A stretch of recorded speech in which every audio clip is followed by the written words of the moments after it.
The movie opens with a teenage boy named Junior White, sent to a 6-month term in a prison for a minor crime. His cellmate, a seemingly defenseless man, is repeatedly physically abused by prisoners led by gangster Dave. As Junior adjusts to the harsh prison routine, he crosses paths with Brendan Lynch, infamous for his violent armed robberies. But Brendan is also really smart and playing a chess game with someone named Sam. When Junior walks by, he sees an unexpected checkmate. Brendan, unsure at first, asks Junior to show his move. When Junior does, Brendan is impressed with how smart he is. However, he doesn't show it and says the checkmate was just luck. Junior doesn't say anything and goes back to his cell. There, he finds his cellmate desperately making a knife from a toothbrush because he's afraid of being attacked by Dave again. Junior feels sorry for him and decides to do something about it. The next day, when Dave comes into their cell to hurt the man, Junior bravely steps in. This causes a fight that gets him put in solitary confinement as punishment.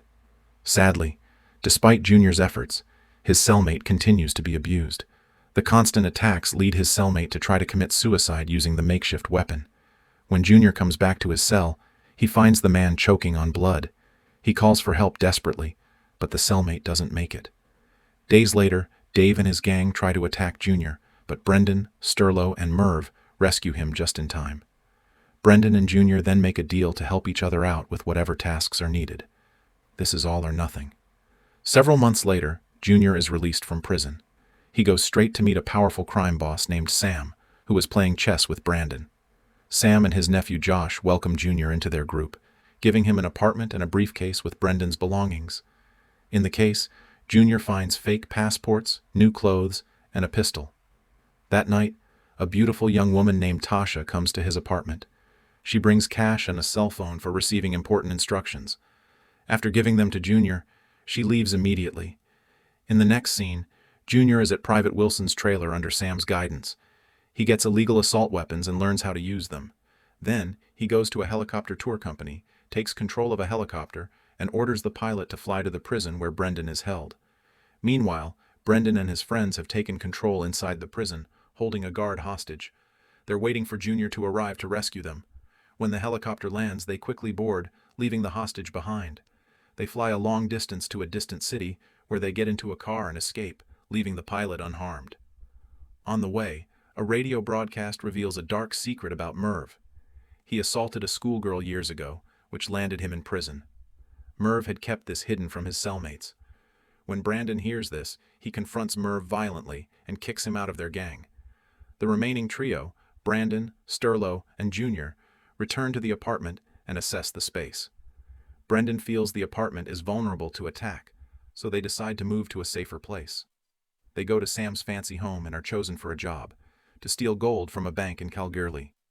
The reward could earn them a huge amount, $1 million. While at Sam's large house, Junior sees Tasha again. He follows her to the pool and tries to talk to her, but Josh interrupts and pushes him into the water.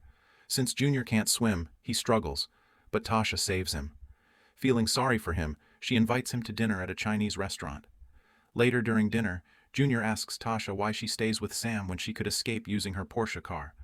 She replies with a scary story about what happened to the last girl who tried to run. She was hunted down and killed.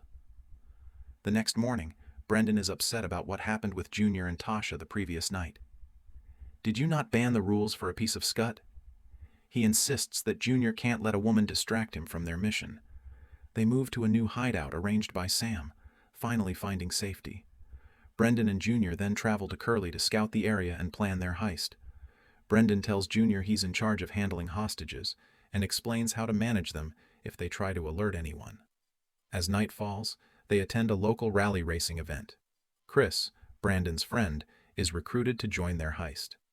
Back at Sam's estate, tensions rise as they plan the heist. Junior and Josh start a struggle, but Brendan quickly calms it down. After leaving the heated discussion, Junior goes to the bar where he sees Tasha dealing with rude customers in a private area. Feeling sorry for her, Junior impulsively pulls out his gun and threatens the men to leave. However, this upsets Tasha because she's worried Sam will find out. To make amends, they agree to meet at a spot by the lake near where Junior lives. That night, Junior talks to Tasha about his childhood, sharing how his neglectful parents didn't take care of him and how he was bullied at school. As they talk, they grow closer. They end up making love, and the next morning Tasha gives Junior her good luck charm necklace.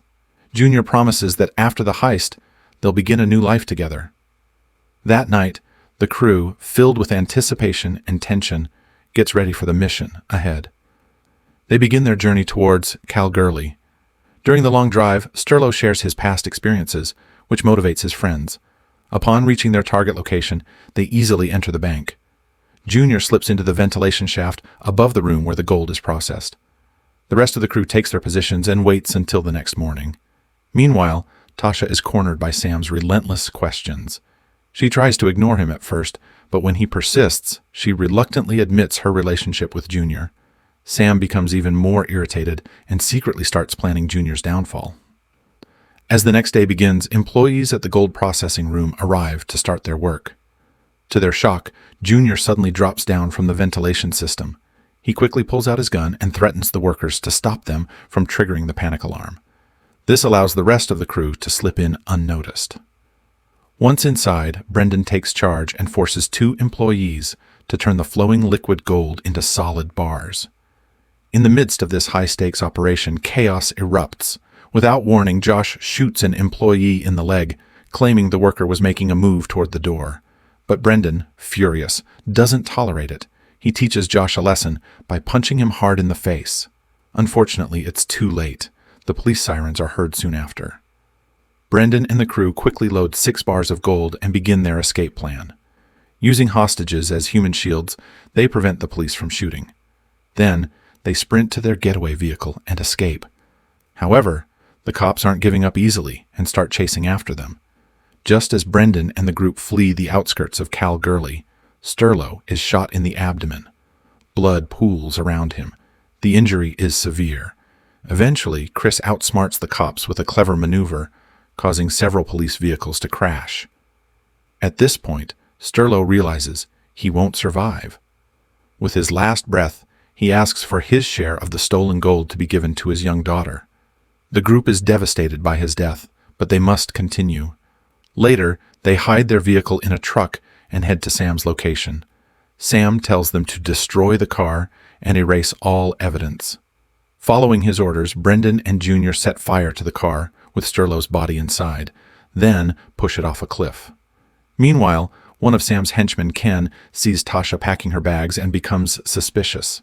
He confronts her, leading to a fight between them. Against all odds, Tasha overpowers Ken and knocks him out. Meanwhile, Junior and Brendan quietly escape from Sam. They visit a grave where Brendan has hidden some money. Knowing Sam plans to convert the gold into cash in Melbourne, they pack their bags and prepare for the journey. Later, Junior and Tasha meet again on a train heading to Melbourne. That night, they find a motel to stay in. While watching the news, they learn they are wanted for the Kalgoorlie heist. Strangely, Sam's name isn't mentioned, hinting he might have manipulated the situation to his advantage. The next day, Brendan gives Tasha a portion of the money from the grave and tells her to give it to Sturlo's family. While she leaves to do this, Brendan has a serious talk with Junior. He warns him that Tasha's past relationship with Sam could complicate their future plans. To ensure their plan goes smoothly, Brendan promises to give Junior more money if he cuts ties with Tasha. Unfortunately, Tasha overhears this and is deeply hurt. Junior tries to explain, but she refuses to listen. "Haven't you figured this out?" Tasha warns Junior that Brendan might abandon him after the job, just as he suggested with her. Their intense conversation is suddenly interrupted by Wayne, an armed man. Wayne aims his gun at Brendan and reveals that Sam has put a bounty on his head. Despite the threat, Brendan stays calm and collected. He cleverly convinces Wayne that Sam has betrayed him too, and offers a large sum of money to help them instead. The promise of a bigger reward persuades Wayne to change his mind. He agrees to Brendan's offer. The next morning, Junior and Brendan head to where Sam is distributing the gold. They arrive just in time to see Josh and Ken handing a key to a mysterious person by a vehicle. Their conversation is suddenly interrupted by Wayne, who arrives in his pickup truck and charges at them. Gunfire erupts among the gang members. Amid the chaos, Brendan takes out Ken and captures Josh. They interrogate him about the gold's location. At first, Josh stays silent, but he breaks down and reveals where the gold is hidden after they put him in a freezer. With this information, Brendan and Junior quickly retrieve the gold hidden in a suitcase. They head to Sam's place, determined to settle the score. When they arrive, Brendan finds Sam with a gun, staring out the window. Their relationship has soured to the point where they both know only one will survive. Suddenly, Sam turns and shoots, but he misses Brendan. Brendan retaliates, shooting Sam in the abdomen, and he falls to the floor, dead. Brendan and Junior then find a motel to spend the night. Brendan hides the gold suitcase under the bed, while Junior sneaks out to mail the motel's location and room keys to Tasha. The pair buys a boat, intending to leave the country for good. Early the next morning, Brendan and Junior set sail. As Tasha had predicted, Brendan plans to cheat Junior, offering him only a small share of the gold. However, Junior anticipated this betrayal. He reveals that he had already sent the motel's location to Tasha, who has now taken all the gold and hidden it. Enraged by the revelation, Brendan threatens Junior with a gun. "Where is the gold?" Before he can shoot, Tasha calls from the shore. Holding the gold, she warns Brendan to comply with her demands or lose everything. Furious, Brendan drags Junior into the water, and they begin a fierce fight. Initially, only Brendan surfaces, as Junior can't swim. He manages to pull Junior from the water, questioning why he trusted Tasha with their fortune. Junior confesses he trusts her because he loves her. Brendan eventually gives up arguing, and they sit down on the boat to talk. Junior promises to send Brendan his share of the money before leaving on a small boat to the shore. Later, Brendan returns to living in the motel. Unfortunately, a woman recognizes him and calls the police. He's captured and sent back to prison. Months later, Brendan receives a letter from Junior with the location of his share of the gold. The letter includes a photo of Tasha, who is pregnant. The movie ends with Brendan looking out of the prison window, smiling with hope for a brighter future. Well, that's the end of this recap. How did you like it? Let me know your thoughts as comments. Also, consider subscribing this channel for more interesting movie and series recaps. See you in the next video. Bye-bye.